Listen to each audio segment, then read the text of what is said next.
بسم اللہ الرحمن الرحیم۔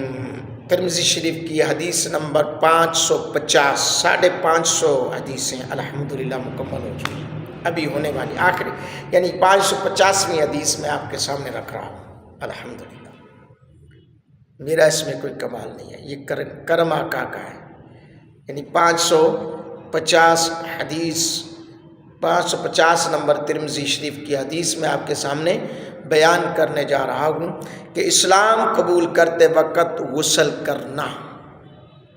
سماعت فرمائیے، حضرت قیس بن عاصم رضی اللہ تعالیٰ عنہ بیان کرتے ہیں جب وہ مسلمان ہوئے تو نبی اکرم صلی اللہ علیہ وآلہ وسلم نے انہیں پانی اور بیری کے پتوں کے ذریعے غسل کرنے کا حکم دیا۔ قبول اسلام کے بعد غسل کرنا فرض ہے یا مستحب ہے، اس حوالے سے علماء کرام کی اپنی اپنی رائے ہے۔ حضرت امام اعظم ابو حنیفہ امام شافعی کا موقف ہے کہ نو مسلم اگر حالت جنابت میں قبول اسلام کرے تو غسل فرض ہے ورنہ مستحب ہے۔ علاوہ ازیں سے خطرہ کروانا واجب ہے، ختنے، جبکہ کپڑوں کی صفائی اور بال کٹوانا مستحب ہے۔ انہوں نے ناقابل تردید تاریخی حقائق سے استدلال کیا۔ حضور علیہ السلام کے عہد ہمایوں میں 1,00,000 سے زائد لوگ اسلام سے وابستہ ہوئے، لیکن آپ نے حضرت قیس بن عاصم رضی اللہ تعالیٰ عنہ کے علاوہ کسی کو بھی غسل کرنے کا حکم نہیں دیا۔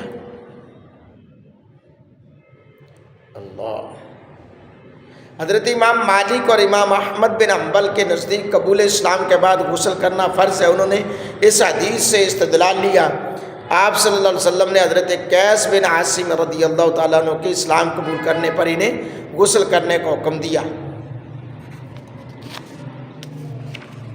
تو حضرت امام اعظم ابو حنیفہ امام شافعی کی طرف سے حدیث باب کا جواب یوں دیا جاتا ہے، اس میں امر وجوب کے لیے نہیں ہے بلکہ استحباب کے لیے ہے۔